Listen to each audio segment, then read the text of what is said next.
Hello friends, welcome to online study zone. आज quiz में बहुत से लोग एब्सेंट दिख रहे होंगे आपको, क्योंकि इन लोगों का एग्ज़ाम चल रहा है। इस वजह से ज़्यादा मेंबर्स आ नहीं पा रहे हैं, तो हम लोग 3 लोग ही आज क्यूज़ को कंप्लीट करेंगे। आज का टॉपिक दिया हुआ था जो कल परसों ही दिया गया था, कल क्यूज़ नहीं हो पाया था, तो आज वही होगा सैयद वंश और लोधी वंश का। आई होप आप लोग पढ़ के आए होंगे। आप लोग जो है सही आंसर गेस करने की कोशिश कीजिएगा और कमेंट करके ज़रूर बताइएगा।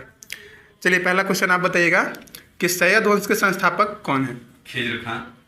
बिल्कुल सही है, सैयद वंश के संस्थापक खिज्र खां है। इन्होंने कौन सा उपाधि धारण किया था? बिल्कुल सही है, रैयत आला का उपाधि इन्होंने धारण किया था। बताइए, खिज्र खां किसका सेनापति था? तैमूर लंका। बिल्कुल सही है, तैमूर लंग का सेनापति था। बताइए, भारत से लौटते समय तैमूर लंग ने खिज्र खां को कहाँ का शासक नियुक्त किया था? भारत से लौटते समय बोल रहे हैं लाहौर, मुल्तान और दीपालपुर। बिल्कुल सही है, मुल्तान, लाहौर और दीपालपुर। अब बताइए, तैमूर लंग के पुत्र का नाम क्या था? शाहरुख। बिल्कुल सही है, शाहरुख था। खिज्र खां इसी को कर जो है भेजा करता था नियमित रूप से।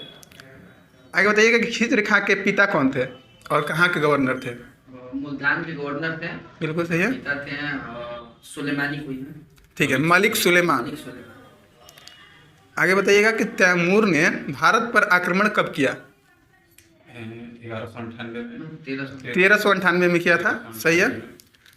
आगे बताइएगा कि तैमूर की सहायता किसने की थी? तैमूर की सहायता ये किया था खिज्र खां।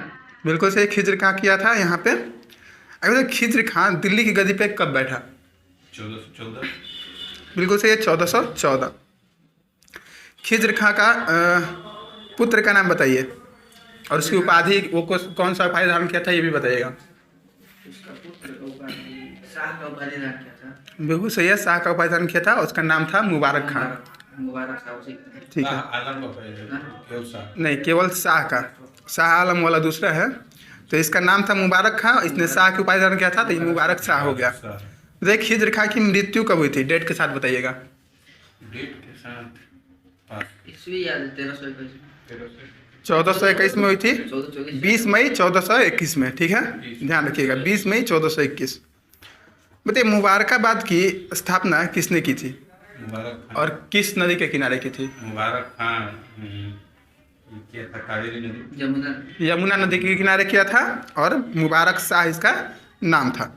जो कि मुबारक खां था, इसने शाह की उपाधि धारण की थी। आगे बताइए कि तारीख ए मुबारक शाही के लेखक कौन है? याहिर अल अहमद सरहिंद। याहिया बिन अहमद सरहिंदी। याहिया बिन अहमद सरहिंदी।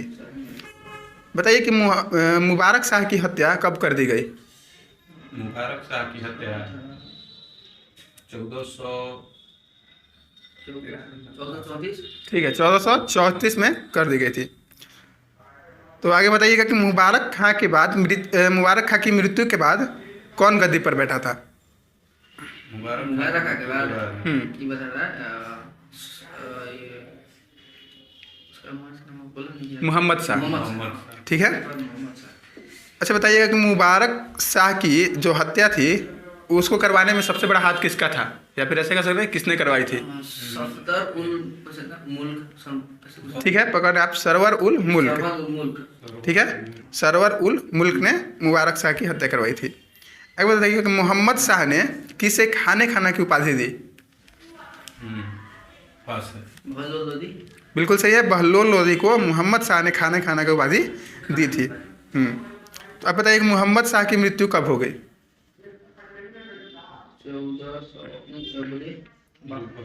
1445 में।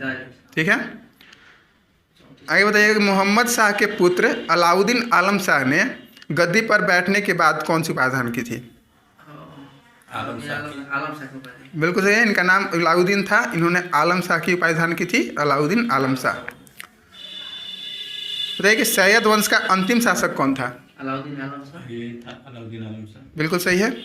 सैयद वंश का शासन जो है कितने वर्षों तक चला था? 37 वर्षों तक चला था। ध्यान रखिएगा। सैयद वंश में कितने शासक हुए? 4 शासक हुए। खिज्र खां का मकबरा कहाँ है? खिज्र खां का मकबरा पास। खिज्र खां का होशंगाबाद। नहीं, सोनीपत हरियाणा में है। सोनीपत तो सैयद वंश से जितने क्वेश्चन बन सकते थे मैंने नोट डाउन किए थे। आगे हम चलते हैं लोधी वंश की ओर, ठीक है। बताइए लोधी वंश के संस्थापक कौन है? बहलोल लोधी। बिल्कुल सही है, बहलोल लोधी हैं। बहलोल लोधी ने कौन सा उपाधि धारण किया था? गाजी का। गाजी का, ठीक है। तो इससे इनका नाम हुआ था बहलोल शाह गाजी का। शाह और गाजी दोनों इन्होंने धारण किया था। दिल्ली की गद्दी पर कब बैठे थे ये? बहलोल लोधी 1451 में। ठीक है, 19 अप्रैल 1451। ध्यान रखिएगा, 19 अप्रैल 1451 को गद्दी पर बैठे थे। आगे बताइएगा कि दिल्ली पर प्रथम अफगान राज्य की स्थापना का श्रेय किसे दिया जाता है? बताइए आप। दिल्ली पर प्रथम अफगान राज्य की स्थापना का श्रेय किसे दिया जाता है? बहलोल लोधी। ठीक है, बहलोल लोधी ने ही प्रथम यहाँ पे अफगान राज्य का स्थापना किया था दिल्ली में। और बताइएगा कि बहलोली सिक्के का प्रचलन ये भी बहलोल लोधी ने ही कराया था, तो ध्यान में रखना है। चांदी का था। हाँ, चांदी का था। आगे बताइएगा कि बहलोल लोधी अपने सरदारों को क्या कह के पुकारता था? हाँ, नसीर बोली नहीं आता है इसका। पास नहीं है। मकसद ए आला, हाँ, मकसद ए आली, मकसद ए आली के नाम से पुकारता था, ठीक है। बताइए बहलोल लोधी का पुत्र कौन था? सिकंदर लोधी। ठीक है, सिकंदर लोधी था। उसी का नाम जो है, मतलब उसका मूल नाम क्या था बता दीजिए आप। सिकंदर लोधी का हम्म, नहीं आता है। निजाम खान, ठीक है। निजाम खान इनका नाम था, जो कि सिकंदर लोधी का ही मूल नाम था। बताइए आगरा की स्थापना किसने कराई और कब कराई? सिकंदर लोधी ने क्या है? कब कराई? 1504 में। ठीक है, 1504 में सिकंदर लोधी ने कराई थी। और इसको अपनी राजधानी कब बना दी? 1506 में। 6 में, ठीक है। 4 में स्थापना की और 6 में इसे तीनों 1500, हाँ, जो आगरा की स्थापना है वो कहीं कहीं आपको 1503 भी दिया रहता है, लेकिन मैंने जो बुक में लिखा था वो ज़्यादातर बुक में और नेट पे भी आप चेक कीजिएगा तो 1504 ही दिखेगा आपको। आगे बताइए कि भूमि मापने के लिए सिकंदर ने कौन सा पैमाना शुरू किया था? सिकंदरी। ठीक है, काफ़ी फेमस क्वेश्चन है, बहुत बार एग्जाम में पूछा जाता है इससे। गजे सिकंदरी, ध्यान रखिएगा, ये 30 इंच का पैमाना था। बताइए कि सिकंदर जो अपने फारसी कविता लिखता था वो किस शीर्षक से लिखता था? उसका शीर्षक क्या रहता था? ठीक है, गुरुरुखी था इसका, गुलरुखी वही, हाँ। आगे बताइएगा कि फरहंगे सिकंदरी, फरहंगे सिकंदरी एक, इसको ग्रंथ कह सकते हैं या बुक कह सकते हैं, आयुर्वेद ग्रंथ था। ठीक है। ये आयुर्वेद ग्रंथ था, ठीक है, हाँ। फरहंगे सिकंदरी। बताइए आगे कि सिकंदर लोधी की मृत्यु कब हुई और किस कारण से हुई? गला खराब होने से इसका मृत्यु हुआ था। ये नहीं याद है कब हुआ था? नहीं, ये हुआ था 21 नवंबर 1517 को। 1517, हाँ, 21 नवंबर 1517 को गले की बीमारी की वजह से सिकंदर लोधी की मृत्यु हो गई थी। आगे बताइए कि पानीपत का प्रथम युद्ध कब और किसके किसके बीच लड़ा गया और डेट के बाद साथ बताइएगा। 23 नवंबर। नहीं, 21 अप्रैल को हुआ था, इस भी बताइए। 23 अप्रैल 1526। पानीपत है ना, हाँ। 1526। 21 अप्रैल 1526 को हुआ था। किसके किसके बीच हुआ था? इब्राहिम लोधी और इसके बीच, इब्राहिम लोधी और बाबर बाबर के बीच। आप लोग जो है कमेंट करके बताइएगा कि पानीपत का द्वितीय और तीसरा युद्ध जो है कब हुआ था। आगे बताइए कि मोठ मस्जिद का निर्माण किसने कराया था? मोट मस्जिद इसके दीवाने में करवाया इसका था। एक एथी था। वजीर था, सिकंदर लोधी के वजीरों ने कराया था मोठ मस्जिद का निर्माण, ध्यान रखिएगा। इसका नाम दिया था। आगे नेक्स्ट क्वेश्चन आप बताइएगा कि इब्राहिम लोधी से असंतुष्ट होकर किसने बाबर को भारत आने का आमंत्रण दिया था? दौलत खान ने। दौलत खान लोधी। ठीक है, दौलत खान लोधी ने भारत पर आक्रमण करने के लिए बाबर को निमंत्रण दिया था, ये इब्राहिम लोधी से असंतुष्ट होकर। बताइए मकबरों का युग किस काल को कहा जाता है? ये सिकंदर लोधी का। लोधी काल को कहा जाता है, ठीक है। लोधी काल को मकबरों का युग कहा जाता है। अमीरों का अमीर किसे कहा जाता है? अमीरों का अमीर। बहलोल लोधी। सिकंदर लोधी। बहलोल लोधी, ठीक है। बहलोल लोधी को अमीरों के अमीर नाम से जाना जाता है। बताइए सिकंदर हो गया एक क्वेश्चन। आगे बताइएगा कि खतौली का युद्ध कब और किसके बीच हुआ था? हाँ, खतौली का युद्ध हुआ था 1517 में। ठीक है, 1517 में हुआ था। और इब्राहिम लोधी के इब्राहिम लोधी के बीच, बीच। राणा संगा और इब्राहिम लोधी के बीच 1517 में खतौली का युद्ध हुआ था, ध्यान रखिएगा आप लोग भी। चलिए आगे बताइएगा कि नगरकोट के ज्वालामुखी मंदिर के मूर्ति को तोड़कर उसे कसाईयों को मांस तोड़ने के लिए किसने दे दिया था? ये सिकंदर लोदी थे जिन्होंने ऐसा घटिया काम किया था। आगे बताइए 1494 में किसे हराकर सिकंदर लोदी ने बिहार को दिल्ली में मिला लिया? ये है सरकी के शासक थे, सरकी वंश के, बताइए। हुसैन शाह, हुसैन शाह। हुसैन शाह सरकी, ठीक है। जौनपुर में इनका शासन था। हुसैन शाह सरकी। आगे बताइएगा कि सिराज ए हिंद किस शहर को कहते हैं? सिराज ए हिंद आगरा को। जौनपुर। जौनपुर को कहते हैं, बिल्कुल यहाँ पे सही बताया आपने। आगे बताइएगा कि यदि मैं अपने एक गुलाम को भी पालकी में बैठा दूं तो मेरे आदेश पर मेरे सभी सरदार उसे अपने कंधों पर उठाकर ले जाएंगे। किसने कहा था? सिकंदर लोदी ने ही कहा था। अब आज के टॉपिक का लास्ट क्वेश्चन आप लोग बताइएगा कि युद्ध स्थल में मारे जाने वाला दिल्ली सल्तनत का प्रथम और अंतिम सुल्तान कौन था? लोधी। इब्राहिम लोधी। इब्राहिम लोदी, ठीक है। नहीं बताइए। लोदी वंश का सारा था तो सारा लोदी ही था, लेकिन ये इब्राहिम लोदी था।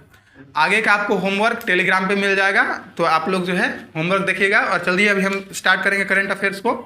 तो करंट अफेयर्स हमारा दिया गया था 16 मार्च से 31 मार्च तक। तो चलिए स्टार्ट करते हैं।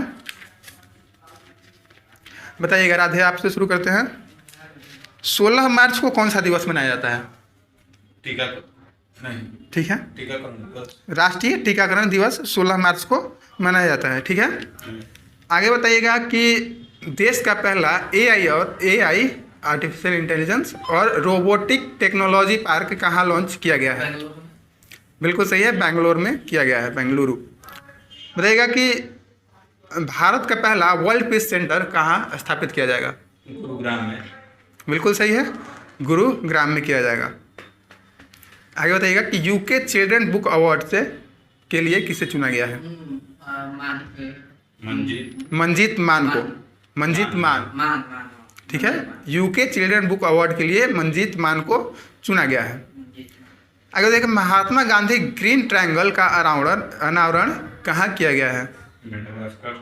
मेडागास्कर, बिल्कुल सही है। अब बताइए कि किसने मिस वर्ल्ड 2021 का खिताब जीता है? Carolina Bielawska. ये पोलैंड की हैं, कैरोलिना बिलावस्का पोलैंड की हैं। इन्होंने मिस वर्ल्ड 2021 का खिताब जीता है। आगे बताइए कि जीडी बिरला पुरस्कार के लिए किस वैज्ञानिक को चुना गया है? कोई नारायण है। नारायण प्रधान है, ठीक है, ध्यान रखिएगा। इसरो ने एसएसएलवी के सॉलिड ईंधन आधारित बूस्टर चरण का सफलतापूर्वक परीक्षण कहाँ किया है? आंध्र प्रदेश। बिल्कुल सही है, आंध्र प्रदेश। बताइए 18 मार्च 2022 को कौन सा दिवस मनाया गया? 18 मार्च 2022 को कौन सा दिवस मनाया गया? आयुध निर्माण दिवस। आयुध निर्माण दिवस कब? तो 18 मार्च 2022 को। अंतर्राष्ट्रीय फिल्म महोत्सव के 26वें संस्करण का आयोजन कहाँ किया गया? अंतर्राष्ट्रीय फिल्म महोत्सव 26वें संस्करण का तो ये किया गया है आपका तिरुवनंतपुरम में। नई खेल नीति 2020 से 22 लॉन्च की है किस राज्य ने? गुजरात। बिल्कुल सही है। आगे बताइएगा कि फसल विविधीकरण सूचकांक का उपयोग करने वाला पहला राज्य कौन बन गया है देश का? तेलंगाना। बिल्कुल सही है, तेलंगाना यहाँ पे करेक्ट आंसर हो जाएगा। बताइए कि सूरज कुंड अंतर्राष्ट्रीय शिल्प मेला कहाँ आयोजित किया गया है? फरीदाबाद, ठीक है, फरीदाबाद यहाँ पे करेक्ट आंसर हो जाएगा। अब बताइएगा कि दुनिया का सबसे खुशहाल देश कौन बन गया है? फिनलैंड। फिनलैंड यहाँ पे बिल्कुल करेक्ट आंसर हो जाएगा। इसके बाद बताइएगा कि किस राज्य ने ओबीसी आयोग के क्या गठन किया है? असम किया है, बिल्कुल सही है। बताइए Asian bank of the year award से किस बैंक को सम्मानित किया गया है? Axis bank. बिल्कुल सही है, एक्सिस बैंक। एक्सिस बैंक है। आगे बताइएगा कि गंगा से किस नदी तक जाने वाली एमवी राम प्रसाद बिस्मिल अब तक का सबसे लंबा जहाज बन गया है? राम प्रसाद बिस्मिल ना बन गया ब्रह्मपुत्र। ठीक है, गंगा से ब्रह्मपुत्र नदी तक जाएगा। बता दीजिए 21 मार्च को कौन सा दिवस है? 21 मार्च 21 मार्च को ले लीजिए। अंतर्राष्ट्रीय वन दिवस। राष्ट्रीय वन। आगे बताइए कि जो नाटो सैन्य अभ्यास है कोल्ड रिस्पॉन्स 2022 वो कहाँ किया गया? नॉर्वे। सही है, नॉर्वे। आगे बताइए कि 2022 स्पोर्ट्स स्टार एसेस अवार्ड में स्पोर्ट्समैन ऑफ द ईयर किसे चुना गया है? नीरज चोपड़ा। बिल्कुल सही है, नीरज चोपड़ा। नेक्स्ट क्वेश्चन है कि ड्रोन आधारित खनिज अन्वेषण के लिए एनएमडीसी ने किसके साथ समझौता किया है? किस आईआईटी के साथ? खड़गपुर। ठीक है, आईआईटी खड़गपुर। आगे बताइए कि पुतुल उत्सव कहाँ आयोजित हुआ है? नई दिल्ली। बिल्कुल सही है, नई दिल्ली। बताइए कि 8वीं बार एशियाई बिलियर्ड्स खिताब जीतने वाले कौन बन गए हैं? पंकज अडवाणी। बिल्कुल सही है, पंकज अडवाणी। 22 मार्च को कौन सा दिवस मनाया जाता है?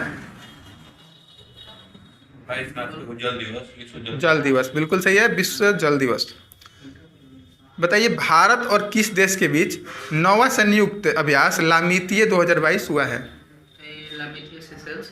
बिल्कुल सही, सेशेल्स के साथ लामीतीय होता है, लामीतीय युद्ध अभ्यास। आइए बताइए पाक जलडमरू मध्य को तैरकर पार करने वाली सबसे कम उम्र की महिला तैराक कौन बन गई है? जिया राय। जिया राय। नेक्स्ट क्वेश्चन बताइएगा प्रित्जकर पुरस्कार 2022 जीतने वाले पहले अफ्रीकी कौन बन गए हैं? कौन है ये बताएंगे। प्रित्जर ना फ्रांसिस कैरे। बिल्कुल सही है, फ्रांसिस केरे। डोल महोत्सव कहाँ मनाया जाता है? पश्चिम बंगाल। सही है। आगे बताइए कि इंडियन सुपर लीग का खिताब किसने जीता? इंडियन सुपर लीग ना। हाँ, डोल महोत्सव पश्चिम बंगाल है। और आगे बताइए। FC Goa. FC Hyderabad. Hyderabad FC यहाँ पे करेक्ट आंसर हो जाएगा। हारा है। केरला हारा है। उप विजेता रहा है केरल ब्लास्टर्स और विजेता रहा है हैदराबाद एफसी। ठीक है। हाँ, बताइए एक्सरसाइज डस्ट लीग किस देश के साथ किया जाता है? भारत और किस देश के साथ? उज्बेकिस्तान। ठीक है, उज्बेकिस्तान यहाँ पे करेक्ट हो जाएगा। भारत और उज्बेकिस्तान डस्ट लीग जो है युद्ध अभ्यास किया जाता है। बताइए नेक्स्ट क्वेश्चन कि एबेल पुरस्कार से सम्मानित किया गया है किसे 2022 में? Dennis Parnell. ठीक है, डेनिस पार्नेल यहाँ पे करेक्ट आंसर हो जाएगा। नेक्स्ट क्वेश्चन बताइएगा कि नासा ने पृथ्वी के सौर मंडल के बाहर कितने नए ग्रहों की खोज की है? 45 बिल्कुल करेक्ट आंसर है। आगे बताइएगा कि all England Open badminton championship 2022 में भारत के लक्ष्मण सेन ने कौन से स्थान लक्ष्य सेन ने कौन सा स्थान प्राप्त किया है? दूसरा। ठीक है, दूसरा स्थान प्राप्त किया है All England Open badminton championship 2022 में। Viktor Axelsen. पहले पे हैं विक्टर एक्सेल्सन। ठीक है, लक्ष्मण सेन कार्टूनिस्ट। लक्ष्य सेन, लक्ष्मण सेन नहीं है, लक्ष्य सेन है। हाँ, नेक्स्ट आगे बढ़ते हैं कि फीफा वर्ल्ड कप 2022 को स्पॉन्सर करने वाली पहली भारतीय कंपनी कौन सी बन गई है? बायजूस बिल्कुल करेक्ट आंसर है। बताइए बांग्लादेश ने अपना कौन सा स्वतंत्रता दिवस मनाया है? 51। ठीक है, 51वां। आगे बताइए कि नीति आयोग द्वारा जारी निर्यात तत्परता सूचकांक में भारत का कौन सा राज्य शीर्ष पर रहा है?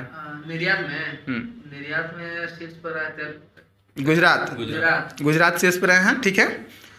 आगे बताइए कि सेंट्रल बैंकिंग पुरस्कार 2022 में गवर्नर ऑफ द ईयर का पुरस्कार किसने जीता है? मारियो मार्सेल। ठीक है, मारियो मार्सेल। भारत भाग्य विधाता 10 दिवसीय महोत्सव भारत भाग्य विधाता का उद्घाटन किसने किया है? स्मृति ईरानी ने। बिल्कुल सही, स्मृति ईरानी। हाल ही में जारी रिपोर्ट के अनुसार प्रति व्यक्ति आय के मामले में कौन सा राज्य शीर्ष स्थान पर हो? प्रति व्यक्ति हाँ, शीर्ष स्थान पर कौन सा राज्य है? सिक्किम है। ठीक है, ध्यान रखिएगा, सिक्किम। रितु खंडरी किस राज्य की विधानसभा की पहली महिला स्पीकर बनी है? उत्तराखंड। ठीक है, नाम से ही पता चल रहा है, ध्यान रखिएगा। रितु खंडरी का मतलब आप उत्तराखंड से इसे मैच कर सकते हैं। आगे बताइए कि भारतीय नौसेना के किस जहाज को प्रतिष्ठित प्रेसिडेंट्स कलर्स से सम्मानित किया गया है? INS बलसूरा। INS बलसूरा। 2022 में बलसूरा है और 2021 में INS हंसा। ठीक है। नेक्स्ट बताइएगा कि स्विस ओपन बैडमिंटन 2022 का खिताब किसने जीता है? पीवी सिंधु। बिल्कुल सही है, पीवी सिंधु। उत्कृष्ट नेतृत्व पुरस्कार 2022 किसे मिला है? उत्कृष्ट नेतृत्व ना, ये मिला है हम बताएंगे। उत्कृष्ट पुरस्कार, बोलिए। सीमा रेखा। हाँ, सीमा बिल्कुल करेक्ट आंसर है, सीमा रेखा। नेक्स्ट क्वेश्चन बताइए कि किसे मेंटल हेल्थ अवेयरनेस के लिए टाइम 100 इम्पैक्ट अवार्ड मिला है? मेंटल हेल्थ के लिए दीपिका पादुकोण। दीपिका पादुकोण यहाँ पे करेक्ट आंसर हो जाएगा। और आज का लास्ट क्वेश्चन देखेंगे हम लोग। बताइएगा कि राष्ट्रीय संस्कृति महोत्सव 2022 का 11वां संस्करण कहाँ आयोजित किया गया है? संस्कृति महोत्सव का ना आंध्र प्रदेश। आंध्र प्रदेश, बिल्कुल करेक्ट आंसर हो जाएगा। तो आज जो हमें करंट अफेयर्स मिला था और जो टॉपिक मिला था उससे हमने सारे क्वेश्चंस कंप्लीट कर लिए हैं। और नेक्स्ट आपको टॉपिक जो है होमवर्क के लिए मिलेगा आपको टेलीग्राम पे, तो आप लोग जो है टेलीग्राम पे जुड़े रहिएगा और वीडियो को लाइक जरूर कर दीजिएगा। मिलते हैं नेक्स्ट वीडियो में, तब तक के लिए थैंक यू, धन्यवाद।